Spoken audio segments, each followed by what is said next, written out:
Good afternoon, everyone, and thank you for joining the NBS Knowledge Lab seminar today. Quick disclaimer, this webinar will be recorded for informational, educational, and marketing purposes. Good afternoon, my name is Matthew Dearth.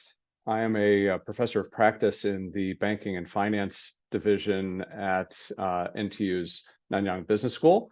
I'm also co-director of the Center for Sustainable Finance and Innovation and Assistant Dean for Executive Education. My background is I spent 30 years in finance before recently deciding that I would actually love to be an academic. So I'm what we call a practice prof, and I teach sustainable finance and impact investing across all sorts of different groups of students. I have the distinct pleasure today of being asked to moderate a conversation on carbon credits and the race to net zero. You'll often see these terms in the popular press, carbon credits, carbon markets, net zero pledges. It may not be known to everyone what these different things mean, and in fact, how linked they are and how important it is to understand the role that carbon credits and carbon markets play in decarbonizing society and working towards our net zero goals. To help us understand that, we've got two great speakers. I'll ask them to introduce themselves here in a second. The first is my colleague, Daniel Lee, who is also a practice professor with me in banking and finance here at NTU, but has a long background in the carbon markets. And Duncan van Bergen joining us from the US today. So thank you for the time shifting for that, where he's co-founder of Calyx Global. And I'll give him a chance to tell us about his background and where Calyx sits in the market. So with that, why don't I introduce Daniel and ask you to kind of walk us through who you are and your background, and then we'll kick it off from there. Thanks, Matt. Can you hear me okay? Yes. Okay, excellent. Hey, thanks. Good afternoon, everybody. Just a brief introduction about myself. So I first started working on carbon markets in 2009. And in that context, it was for trading compliance markets in Australia and New Zealand.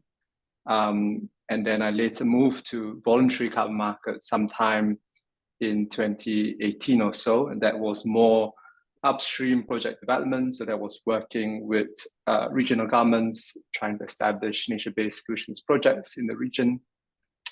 And then I later moved back in 2021 to working directly with buyers and sellers, so corporates, traders, project developers, as I was building a marketplace and exchange for carbon credits here in Singapore with Climate Impact Act. And as Matt mentioned, I recently moved to the Nanyang Business School, and now an associate professor of practice, and looking forward to today's conversation. Fantastic. Thank you, Daniel. Duncan, over to you. Hello, everybody. Thanks, Matt. Thanks to the Nanyang Business School for the opportunity. As Matt mentioned, my reason for being here is I'm the co-founder of a company called Calyx Global. And what we are, in short, is we're a carbon credits ratings agency. Now, if you wonder what that is think S&P, who rate bonds and other financial instruments, and our aspirations in some ways, or target is to be the equivalent in carbon markets. And so we help businesses that buy or trade or invest in carbon credits figure out the wheat from the chaff. What are good carbon credits versus those that are not good? And if you've heard about quality issues in carbon markets, that's exactly the space that we play in. We try to help people understand what are the good ones and also how to avoid the lemons. We cover more than 550 projects with Calyx Global. We're the largest player in the sector that represents more than 50% of the market. And I'm looking forward to the conversation today. Fantastic. Thank you very much, Duncan. I want to get us started by going through what I alluded to at the beginning, this linkage between carbon markets and net zero. And so maybe Daniel, I'll ask you, could you give us just an overview of net zero? What does it mean, and why is that important? Maybe let's start there. Thanks, Matt. So let me tackle this question in two parts, right? So the first part will be, the core concept of what net zero is, and then the second part I'll try to layer on one or two attributes, which I think is a context in which net zero is typically used. So net zero as a concept is basically that equilibrium where the total amount of greenhouse gases entering the atmosphere is equal to the total amount of greenhouse gases being removed from the atmosphere. It's a concept that's fundamentally linked to the reality that rising temperatures or climate change is caused by the total stock of greenhouse gases in the atmosphere, not just the flow. So one of the analogies that people typically use, which I think is pretty good, is that of a bathtub. So if you picture a bathtub and you picture a tap that's, this water gushing in from that tap into the bathtub, net zero is the point at which the amount of water entering that bathtub is equal to the amount of water that you seek to drain from that bathtub, because you don't want that bathtub to overflow. Now, in this particular analogy, which obviously represents the total amount of greenhouse gases in the atmosphere, you can't quite completely turn off that tap, because there'll always be some natural processes, some human activities that will lead to greenhouse gases emissions in the atmosphere. But you can reduce it, and that's what all this mitigation efforts is about. But you also need to remove it such that there's that equilibrium between what water is going in and water coming out. So that's net zero using that analogy. The second part of my answer is about how net zero is typically used. So, first context is that it's typically linked to the Paris Agreement goals, because net zero should be happening, that equilibrium should be happening sooner rather than later. If you reach net zero in 100 years' time, it's going to be too late for the planet, because remember, temperature rises are linked to the total stock rather than flow. So you don't really want that stability or the equilibrium at a temperature that is too high for us, mankind, to live in. So how soon is soon enough? The key is alignment with the Paris goal. So, temperature increase to well below 2 degrees Celsius, whilst pursuing efforts to limit the increase to 1.5 degrees Celsius. You all may have seen some of these charts, right, that sort of show the emissions level rising, and then there's this steep decline that comes down. That's typically the pathway by which emissions are supposed to come down. And the Intergovernmental Panel on Climate Change, IPCC, has said, as a society as a whole, we should get to net zero in a fairly steep gradient, essentially, in order to maintain or reach that 1.5 degree limit. Because if you reach net zero too late, so your gradient is not so steep, it takes longer for you to get to net zero, you might reach a temperature increase that is well above the Paris goals. So how soon is soon enough?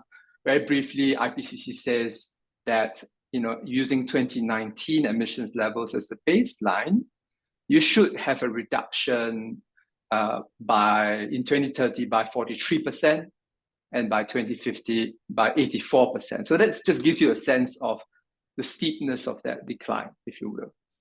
The second typical context in which net zero is used is when an organization or a company, typically a non-state entity, is setting a net zero target.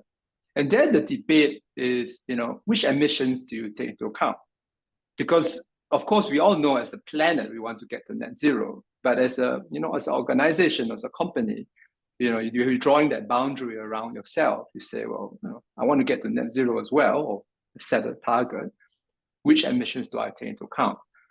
Do you only consider, for example, emissions that come from your factories, from your facilities? Or do you also consider emissions that arise from the consumption of your products or your suppliers as well? So most people are familiar with the idea of Scope 1, Scope 2, Scope 3 emissions. The established view is that for corporates, you need to be taking into account a portion of your Scope 3 as well.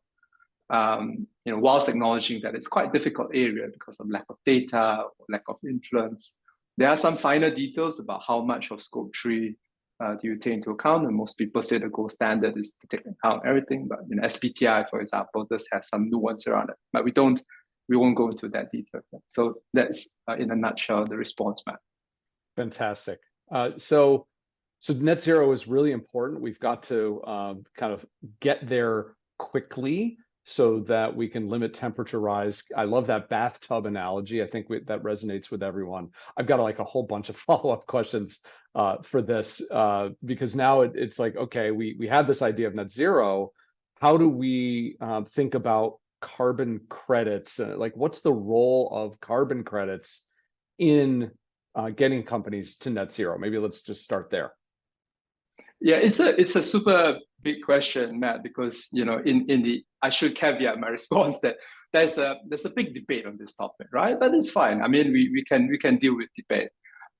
So I'll answer it on several levels. The first is I should frame the answer by highlighting that in some circles, at least, there is an existing philosophical, dare I say, ideological debate around the use of carbon credits. And it really boils down to a debate as to whether, carbon credits, by using carbon credits, does that mean an organization does not need to implement any other actions to reduce or remove emissions from the atmosphere? And for those who oppose the use of carbon credits, what are they worried about? They're worried about a nightmare scenario, I think, in which there's a company that simply pays somebody else, buys carbon credits, and then carries on polluting freely. And that's the nightmare scenario that they are worried about. And in fact, everybody is worried about it, not just the people who are against carbon credits.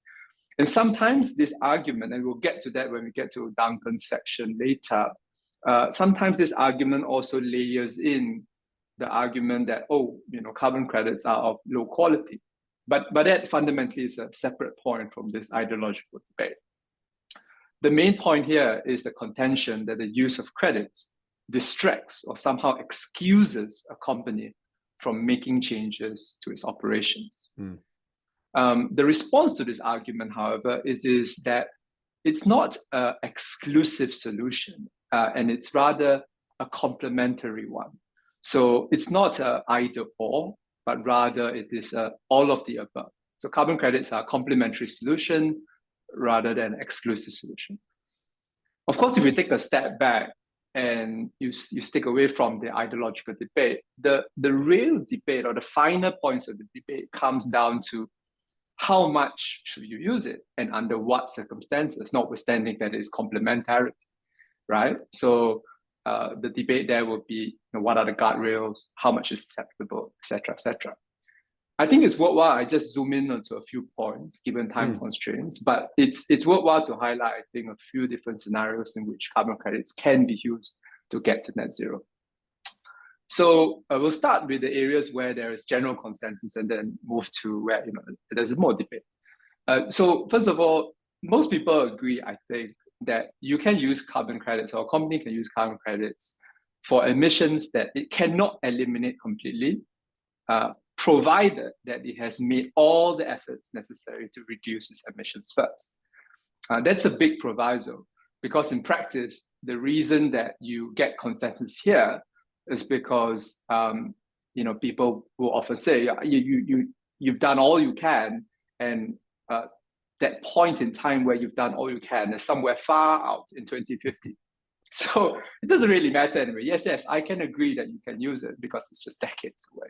So, right. But just worth highlighting, right? So there's consensus, you can do it after you've done everything. So that's one. The second is that most people, I think, also agree that if you are as a company, as an organization, you've already set out a net zero target. So we talked a little bit earlier about net zero. We set out a net zero target with a science-aligned pathway. So i.e., that gradient we talked about, that gradient is steep enough, fast enough, and not trying to push out your net zero to somewhere that's too far out. So your organization, you've got net zero target, you've got a science-aligned pathway, then you can use carbon credits to abate the emissions that you don't yet need to reduce in the current year. So let me try to illustrate with some simple numbers. So imagine you have a glide path from 100 tons. So we talked about IPCC saying the base emissions profile is 2019. So say you as a company, you emitted 100 tons in 2019. And your science-aligned pathway said you have to get to, in 2030, 57 tons, all else equal. 100 tons in 2019, reduce it to 57 tons in 2030. And say between 100 tons and 57 tons in 2030, let's say it's 2025, and your science-aligned pathway says you got to reduce from 100 to 75 in 2025. I'm obviously making these numbers up, but say you did it, say you're successful and you got from 100 to 75, and now you're in 2025. Well done. Most people will say you've done the hard work. You've got from 100 to 75. In this scenario, most people would say, great, you've now 75, you can, if you want to be a high ambition company, buy carbon credits and retire them up to the 75. So for the 75 tons that you didn't need to reduce yet, you can buy it in 2025. And there are various organizations that will recognize contributions in this space. We are high ambition. I think the VCMI, for example, which is a sort of a self industry governance body, talks about how you can make certain claims in regard to this. Now, the real debate is then in the 25 tons, getting from 100 to 75. Most people would say, for that amount, you've got to do the hard work. You as an organization, you need to switch to renewable energy, you need to install more energy efficient equipment, you need to invest in the technology. And here's the debate, because of the 25 tons, for a lot of industries, a large portion of this 25 will be made out of scope 3. You might find some situations where it's primarily scope 1, scope 2, but for a lot, it will be a majority in scope 3. And I think there is consensus that scope 1 and scope 2, most people will say, don't use carbon credits. You've got to go the hard yards yourself. But for a lot of industries where scope 3 is the primary bulk of this 25 tons, this hypothetical 25 tons, therein lies the debate. Because there are some people who say scope 3 is just very difficult. I can't influence my suppliers or my consumers as much. Maybe only the very big companies have the ability to switch that around. And so there's some debate. There's some people, I think VCMI says, under certain conditions with certain guardrails, you can use it. But a lot of people are waiting for the view from the SBTI, this independent organization called Science-Based Targets Initiative, the organization that set the corporate net zero standard, right, which is the standard by which a lot of large international companies use to set their net zero goals. So there's a consultation, there's a bit of debate, and I think most people are waiting for that. Is that related to that when you're talking about scope 1, 2, and then scope 3? Is that kind of related to the terms we often hear, offsetting versus insetting? Not completely, because offsetting is typically when you so offsetting is classic, right? You go and buy a carbon credit from a carbon credit project that's done the act of removing or reduction outside your value chain. So in a forest somewhere.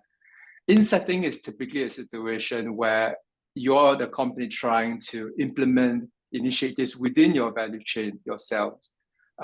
So for example, if you are an agriculture company, you can improve and work with organizations to reduce your own scope 1, scope 2, scope 3 emissions within your value chain. It's slightly different. Okay. And just maybe as a refresher for everybody, when we talk about scope 1 is your organization is directly burning fossil fuels in some way, shape, or form. That could be you're operating a power plant. That could be you have a fleet of vehicles and you're burning fuel, right? So you directly cause the emissions. Scope 2 is when the emissions that are created by, say, an electric utility. You purchase the electricity, so someone else basically does the emitting on your behalf. but then you buy the electricity from them. And scope 3 is in your value chain, right? So it's either upstream or downstream in your value chain. So that's when we're talking about scope 1, 2, and 3, greatly simplified. That's kind of what we're talking about. One more clarifying question, just to make sure we're kind of getting our terminology set at the beginning. We're talking about these carbon credits and offsets and insets, and often people will ask, well, where do carbon taxes fit into this? What is the relationship between credits and taxes? Thanks, Matt. It's basically another policy tool in a way. So very briefly, economic theory essentially says that we are polluting too much or emitting too much greenhouse gases because the price for pollution is too low. And so you need a price signal that is sent. So carbon tax is typically a situation where the government steps in and says, well, let me impose a cost on this externality. And so that's kind of like a regulatory policy tool that's imposed on government. And we'll talk about it later if we get to it. But the regulatory regime can be quite different from, say, a voluntary regime where you use carbon credits, or in certain instances, like in Singapore, there's a possibility of some overlap. Right. Good. Thank you. I'm going to actually maybe rewind it a bit. And Duncan, I'm hoping maybe you could give us just a brief overview of, like, when we're using this term credit, as if everybody understands what we mean by credit. What is a credit, and, like, are there different types, and maybe some examples just to kind of make it a little bit more real? Yeah, it's a good question, and I think you're right. It's good to set that context. In short, Matt, a carbon credit is an instrument that certifies that somewhere 1 metric ton of CO2 or its equivalent has been reduced or removed from the atmosphere in a way that's additional and permanent and meets certain other criteria. Let me just unpack those elements, because it's a lot condensed in one sentence. So when I say an instrument, what does it really mean? It's a certificate. Think of it as a receipt for proof of work done. Now, bear in mind, it is proof of work done. So it's not a promise that somebody's going to reduce or remove a ton. It's a piece of paper that says it has been done. Yeah, and so it's a receipt, piece of paper. In reality, it's stored on an electronic registry, but that indeed a ton has been removed or reduced. I mentioned CO2 or its equivalent. Yeah, most carbon credits represent CO2, but the carbon credits can also represent other greenhouse gases like methane or nitrous oxide, and there's a whole suite of more exotic sounding instruments, but they're all recalculated into their equivalent of CO2. Now, I also mentioned reduced or removed. So carbon credits can represent either the reduction of a ton, yeah, and in that versus the status quo versus the normal scenario, somehow we've managed to reduce the emissions by a ton. Removal means that somehow a ton has been literally taken out of the atmosphere, sequestered out of the atmosphere. Both can be the basis for the creation of carbon credits. I also mentioned this concept of additional and permanent. And this is very crucial when it comes to the whole debate around quality of carbon credits. And additionality and permanence are probably two of the most well-known and possibly two of the more important criteria. Additionality refers to the requirement that carbon credits should only be created when the reduced or removed emissions would otherwise not have happened, without the contribution of carbon financing. So let's just say all of us on this webinar, let's say we decide we move around Singapore using the MRT, but we don't need the additional incentive of carbon finance. So we're not going to be able to create carbon credits because we all take the MRT. We were doing that anyway. Yeah, so it's not incremental. It's not additional. Permanent means that it shouldn't be possible to reverse the reduction, the saving, and say, look, at the project, we plant trees. For 10 years, these trees absorb a lot of CO2, but then we cut them all down, we burn it up, and it goes back into the atmosphere. That would be impermanent. So that's finally, I might might mention that a lot of carbon credits don't only make a claim on climate, and it'll only make that claim of, hey, a ton of CO2 has been removed from the atmosphere, but a lot of them also make claims in terms of other positive impacts on sustainability. And often those are pegged around the United Nations Sustainable Development Goals. Some people talk about co-benefits, the core benefit being CO2 reduction, the co-benefit being all the other stuff. Now, interestingly, perhaps, is what do you do with the instrument? And that goes back to what Daniel was talking about. Now you have an instrument that can be traded between people who develop these kinds of carbon projects and the companies Daniel was talking about that want to use carbon credits. And that's the trade in carbon credits. Yeah, companies want to buy, project developers are willing to sell. So that's really the basics. Oh, that's fantastic. You're now getting to like the markets part. You say this is essentially, it's an instrument. It's it's something that can be traded. So, and I guess Daniel, you brought this up before, like the idea of regulation and regulatory markets versus voluntary, I think was the term you used. What's the difference between those? I mean, these are two different kinds of markets, I take it. I imagine that that difference is important. Maybe you could explain that for us. Yeah, no problem. So I'll link it back to the question you asked about tax earlier. So the idea continues to be that because governments will see that there is not a sufficient price on the pollution, the cost of polluting is too low, and so in the economy there is a need to impose a cost on pollution, and that carbon tax is one modality, as we have in Singapore, right? So previously $5, around 2025, and it will rise with time. But another instrument apart from the tax, because in certain jurisdictions it may not be possible to impose a carbon tax, another approach is to create what they call emissions trading scheme. And essentially the ultimate objective is the same, which is to create a price on carbon. But here, instead of the government determining what the level of cost is per ton, it is for the market to determine. So basically, in brief, what happens is the government says, here are the rules on who are the entities that are liable. And typically it will be large installations, large facilities that emit a lot of greenhouse gases into the atmosphere.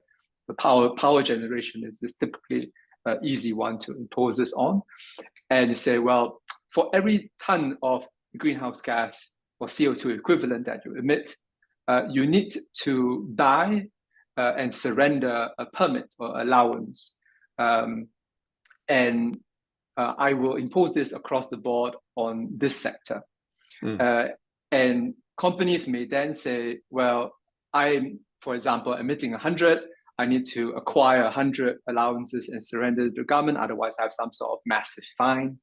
But the companies can then trade the allowances between themselves, depending on each company's individual circumstances. So, for example, factory A may be a lot more energy efficient than factory B, and therefore, their natural emission level is a lot lower, so they don't need to buy as much, and maybe they have some extra allowances that they wish to sell. Because in many of these emissions trading schemes, the government may typically give you a free allocation at the start, a portion to subsidize it, and maybe it reduces over time. But a long story short is that it's just another modality by which we get to a carbon price. Now, the critical point is this, which is that regulatory emissions trading schemes and or carbon taxes can exist in parallel to voluntary market, largely because emissions trading schemes can be limited in their scope. So, for example, they only cover power generation, not retail, not FMCG, or they only cover scope 1, for example, and may not cover scope 3. So voluntary carbon markets and net zero goals are complementary to that. Got it. So in a voluntary market, a firm is under no regulatory obligation to participate in the creation, buying, selling, anything around carbon credits. They just decide that that is something that they want to do. Is that right? In general, yes. Where we see some jurisdictions, in particular Singapore, where they may say you have a tax, but to meet your tax obligation, there is some flexibility. You may, for example, again, the operative word is may, you may choose to acquire some carbon credits to offset that liability up to certain caps, in this case, 5% in the Singapore context. But again, subject to certain conditions, like what types of credits you can use. So there's that slight overlap there. Okay. So these credits, I mean, Duncan, you said before, they represent the reduction or removal of 1 metric ton of CO2 or its equivalent, right? And we've got, sounds like a lot of different ways that could happen. That's kind of the start with the project. Can you walk us through from that project to getting into one of these markets and then to the end of life of that credit? Like, how does that work? That's a great question, Matt. And let me first pick up what you said just now. There are many different ways. I think it's not an exaggeration to say that there are a couple of hundreds of different ways in which to create carbon credits. Wow. People often think about, oh, I'm going to plant trees. And that's where, for a lot of people, it stops. That is a way of creating carbon credits, provided it's done well. But there are literally, if I'm not mistaken, I recently saw a chart that outlined 180 different ways in which to create carbon credits. We rate 20 of those from planting trees, but also capturing methane from landfills, destroying gases that are called ozone depleting substances. They're highly heavy greenhouse gases in some ways. You can do it by capturing methane from wastewater. You can do it and so on and so on. So it's a whole wide variety. But to answer your question, how is a carbon credit created? How does it start its life? And I'll start somewhat poetically and say you could say that carbon credits start their life in the imagination of a carbon project developer. Yeah, they see an opportunity to say this activity, either this activity solely can be done to create carbon credits to reduce emissions, and you could say I'm going to plant a forest solely dedicated to creating carbon credits by absorbing CO2 from the atmosphere. Sometimes it can be also a byproduct of a process, but in some ways it starts with that imagination, and importantly, the developer must be able to see how that activity would only take place thanks to the money that would be made by selling carbon credits. Because remember, otherwise, it's not additional. Otherwise, you could have said, let's just do it because I don't need this additional money.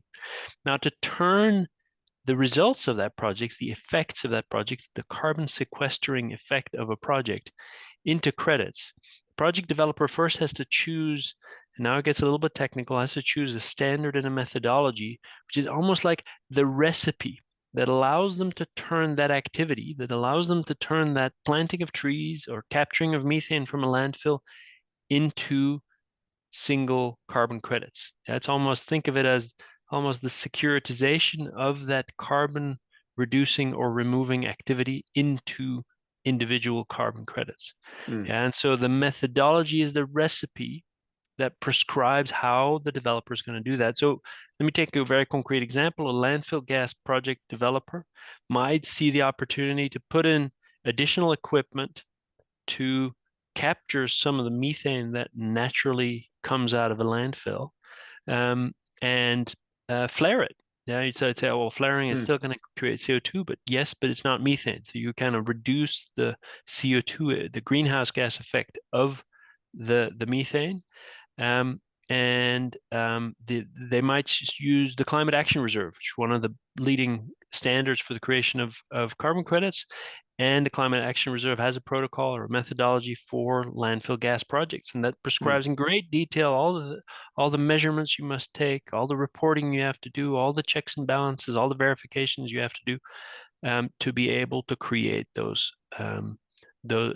carbon credits. And all of that first is done in concept, and that concept is called a project development document that has to then be submitted to the standard, to the Climate Action Reserve, for validation. And before it gets validated, it gets checked by another party that's called the validation and verification body. Think of it as an independent auditor that checks whether or not the rules of that recipe, of that methodology, were followed. And then, if indeed that's the case, the project can call itself validated, but it's not done yet. There's more steps. This is not an easy thing. Then to be able to actually issue the carbon credits, the project must first make a claim and say, look, over the past, say, 12 months, we prevented the emission of, call it 50,000 tons of CO2 equivalent. Now, when they make that claim, they then need to again submit a report that needs to be audited. All the measurements need to be checked by the validation and verification body. And then if that's okay, then they can actually create these credits. They could be recorded in the registry. Each of these standards have their own registry, and then they can be sold. So when it first created, they're registered in the name of the project. But then let's say that NTU decides to offset professor travel, academic travel, and NTU might decide to buy some of these credits, and so then they might buy credits from that landfill gas project, and so then the ownership transfers from the developer to NTU, and then NTU, when they use it, they have to do something called retire the credits, saying, okay, Prof. Matt traveled to a conference in Seoul, and he consumed 3-4 tons of CO2, and we're going to retire 3-4 tons to offset Prof. Matt's emissions. And that's when the life of that credit ends, because it can only be used a single time. Yeah, let's talk about that, because this idea, I think, is out there that, oh, you should just be able to, if you're an unscrupulous project developer, you can like sell a credit multiple times. What prevents that from happening? So look, there are definitely issues with carbon markets. This is luckily not a major issue. So the system of registries works rather well, in the sense that that creation process leads to the creation of 1 ton. That 1 ton is a uniquely identified line in an electronic registry that can only be sold 1 time to another party. Yeah, and so it can be sold from the developer to NTU, and then it's no longer in the hands of the developer. He can't sell it anymore, because the asset that was created, which is that proof that the ton exists, that the developer doesn't have it anymore. So he can't sell it another time, and neither should a buyer just buy blindly because the developer says, yeah, I have your ton, and don't worry, it's yours now. No, the buyer should actually be able to see it in their own registry account. So that's luckily that works rather well. That's not a major problem. Okay, and these so there are multiple registries, right? That's right. There's not just like a single global list. Are there major differences between the registries that are out there? So there are differences between the registries, not so much how that mechanism works. They all work more or less the same in terms of it's an electronic setup. Over time, I suspect it'll be, people will use distributed ledgers more and more for that aspect of it, but we're not there yet. Where the differences are is different standards, and each of these standards have their own registry. Some specialize in a certain type of projects, some do different type of projects. Like there's a more new standard called Puro.Earth that mostly does removals and not so much reduction credits. And also they differ a bit in terms of the oversight and the governance they apply. So yes, there are differences, and that has an impact on quality. And so in our own process of rating, actually the first step we take before we even look at rating projects is we rate the registry. Yeah, so we assess the registry in terms of how it's governed, its scientific review, and whether it has appeals processes, and whether it's transparent in terms of the decisions that it makes, et cetera, et cetera. But just to reassure people, the 4 major voluntary market registries have all passed our scrutiny, and that includes Verra and the Gold Standard and the Climate Action Reserve and the American Carbon Registry, as well as Puro and a number of other smaller and newer standards. Got it. Okay. So these, once the credits have then been, I'll say issued, right, created, then we get to the point where they can be traded on one of these exchanges, not just purchased from within a registry, but then you can actually trade them kind of like stocks in a secondary market, or buying the bonds, trading them in a secondary market. Is that right? That's right. Yeah, and actually all along that chain that I described, as the market's gotten bigger, there's in that ecosystem, there's more and more players that facilitate, intermediate. But what you're describing is absolutely true. So the primary issuance from developers often goes to brokers or traders who sit in the middle between the projects and the market, and they might actually trade a couple of times between them before it actually goes to an end buyer. But that's exactly what you would expect in a more mature market, a financial market or a commodity market, and people really haven't pronounced themselves as yet whether this is a commodity market, more a financial market. But it's exactly what you expect, that as that grows, there's an ecosystem of players. Like we Right. represent a party in that ecosystem. We provide independent ratings to help buyers make decisions. But just like that, there are traders, there are now funds that invest in carbon credits. So there's the whole gamut of different players along that value chain now. So if there are funds that are, sorry to just keep drilling on these points, but Yeah, I please go find ahead. this one really interesting. So if there are funds investing in these, that kind of implies that there might be a range of valuations, right? What is the range of prices in this, and how does that relate then to the, any of the underlying variables or the type of project or any other credit attributes? What drives Yeah. price? Yeah, you'll be surprised by the answer, Matt, or you might not be, but the audience might.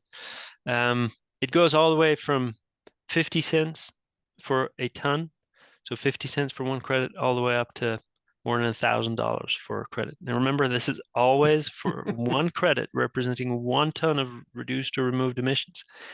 And look, just as in any market, the reality is that what determines price is whatever somebody's willing to pay for it.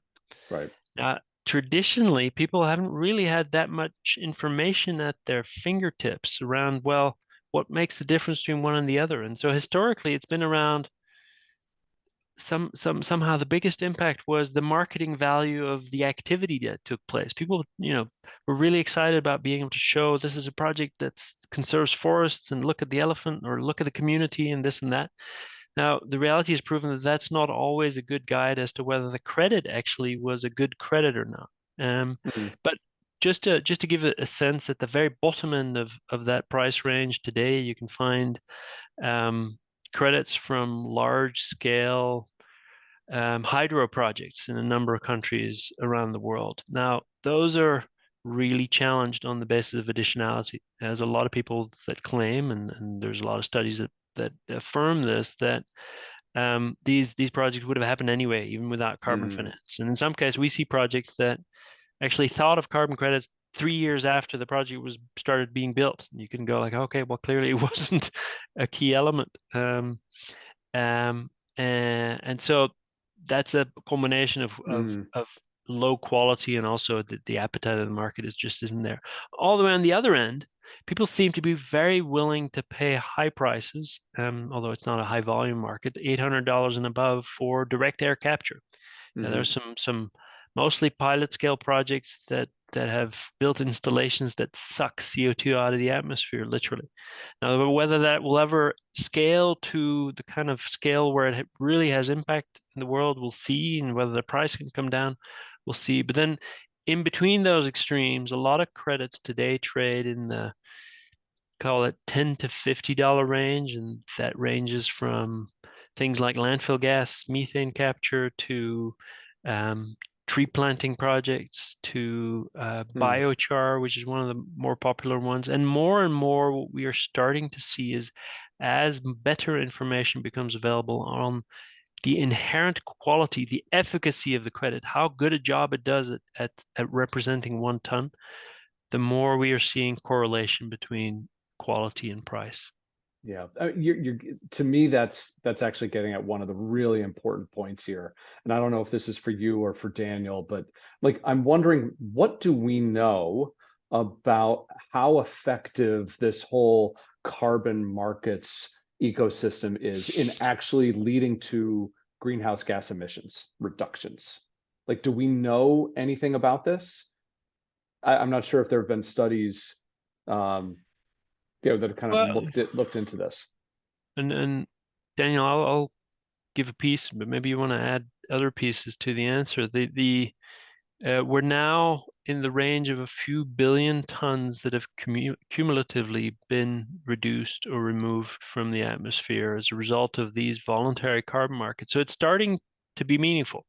Yeah, people often said for something to be meaningful, and going back to Daniel's bathtub, it needs to represent 1 billion tons, a gigaton. And now this solution has represented, I think it's closer to 2 than to 1. And so, yes, it's having an impact. The question now is, how do we scale it? How do we make sure that every credit that's created actually represents that 1 ton? I don't know, Daniel, what your perspective is on this. Let me give a little bit more more from a research angle. It's what I've seen. So I think the answer is, it depends on the schemes.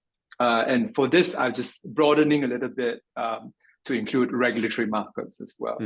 So there is a lot of research, I think, on the effectiveness or efficacy of certain compliance or regulatory markets, say the European Union emissions trading scheme, or for example, the China emissions trading scheme.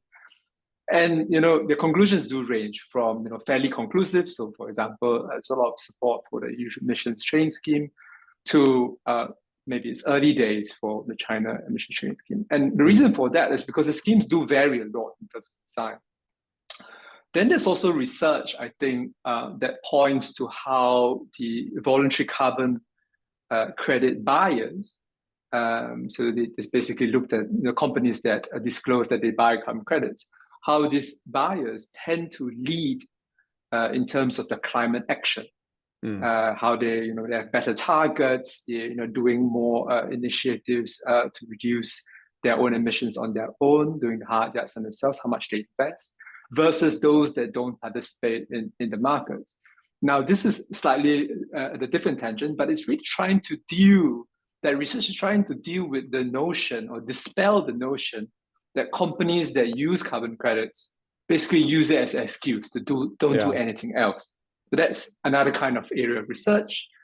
I think there's another area of research that talks about how the Paris Agreement Article 6 markets, which we didn't talk so much about in this conversation, but there's some Paris Agreement Article 6 markets, how they have a potential to reduce emissions and promote greater ambition amongst countries. So that's at the country level.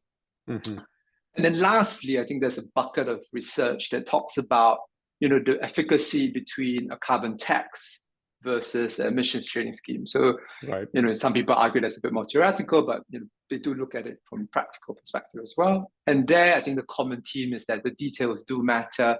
Each jurisdiction applies it differently. But if you sort of take a step back to the voluntary carbon markets, which is where most of today's discussion has been around, then I think to Duncan's point, a lot of work has been done, but also really for the audience to remember that it's not just a standalone solution. It's a complementary solution to other strategies that you deploy to get to net zero. Right. Now, with all of this, and I'm looking at the clock, I want to get to, and thank you everybody for your questions. I've been trying to kind of nibble at them as we've been going through. But I think it's really important that here at the end, we have a conversation about what I think might be one of the elephants in the room, which is this notion of integrity or quality. All right, we've had a number of studies published that have claimed that these reduced deforestation projects are actually getting maybe 6% of the yield that was promised in terms of actual emissions reductions. Talking about one of the papers, and I can't remember if that was, I think that was Nature last year. What is being done in the market to help establish quality, such that when we see, whether it's an airline saying, "Oh yeah, you can go ahead and put a little more money in, and we'll buy some carbon credits to help offset the emissions from your trip," how do we actually get to a really consensus view that this is in fact a high integrity, high quality activity? I don't know, maybe Duncan, maybe I'll start with you on that one. Yeah, and I'm conscious of time, so I'll try to keep it brief. First, what does quality mean? Quality really it's actually simpler than a lot of people make it out to be. Quality just means that you can have confidence that the claim made by the credit has a high likelihood of being true. In other words, the credit claims to be 1 ton. How much confidence can you have that that claim is true? If that confidence is high, then it's a quality credit. If that confidence is low, then it's a poor quality credit. It's actually not more complicated than that in principle. Then there's a lot of analysis that needs to happen to be able to answer that question. But that's really what it means. Now, what's the industry doing? And yes, it is true empirically. There is a wide variability of quality. If we look at the distribution of the 550 projects that we've rated to date, the reality is that in our highest ratings categories, which are like A+, A, and B+, we see less than 10% of our projects that get those ratings. That means that there's 90% plus in the B and below, and a large chunk of that sits in the C and below. And so that's something to be conscious of. But the high quality projects exist. What are the problems? Often it's things like, well, the project wasn't additional. Remember the large hydro project I mentioned earlier, or there are issues with risks of impermanence. The project really doesn't say much of what's going to happen beyond its 20-year life cycle. And so therefore, it's really hard to have confidence that there won't be a reversal happening after that, and so on. So But those these are are the things. following standards, right? So how is Correct. it that companies can be, or projects can be following standards and still get to a point where, yes, it's been kind of approved, if you will, by the standards, and have these issues? Because the standards allow room for interpretation, and some of that is just pragmatic reality. Yeah, these standards already are hundreds of pages, but you can't plug every hole. Now, what's being done? Because obviously, for this market to scale, people will have to have confidence that it stands for something real. I'd say there's 3 main things, areas of action. Number 1, the standards are indeed tightening and improving. The last couple of years have been a bit of a wake-up call and say, look, there are clearly some of these standards used or methodologies for some of the big project types, and forest conservation is one that's come under scrutiny very heavily in 2022 and 2023. And Vera is one of the largest standards that does forest conservation, and they have announced, and they have in the meantime developed a new, what's called the consolidated RED methodology, and it's significant. It's a significant improvement on what used to be there.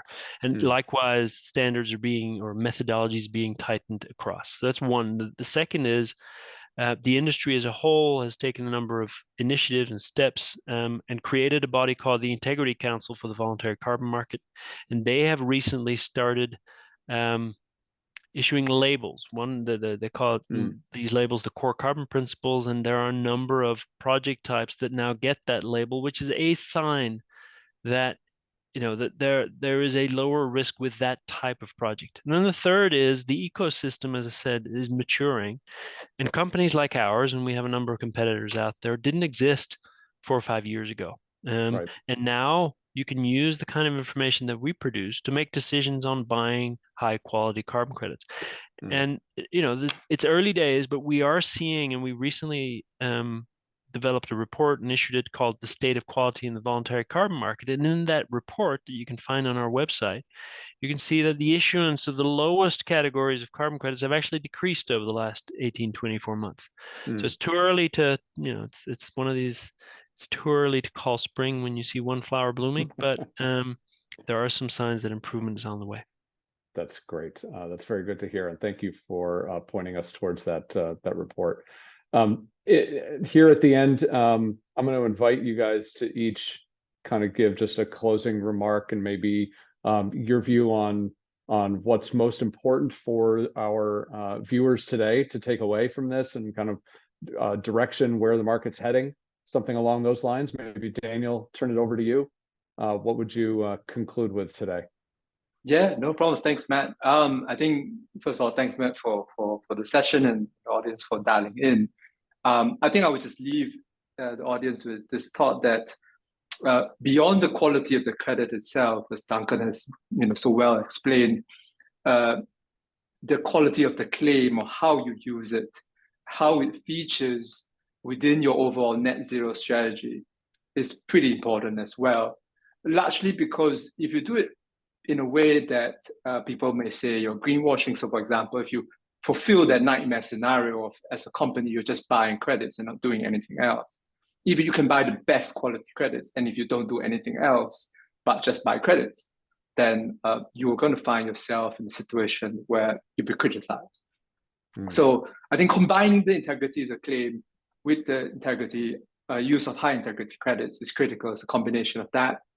Just remember that it's a complementary tool, not an exclusive tool. And I would kind of just end off with that. Great.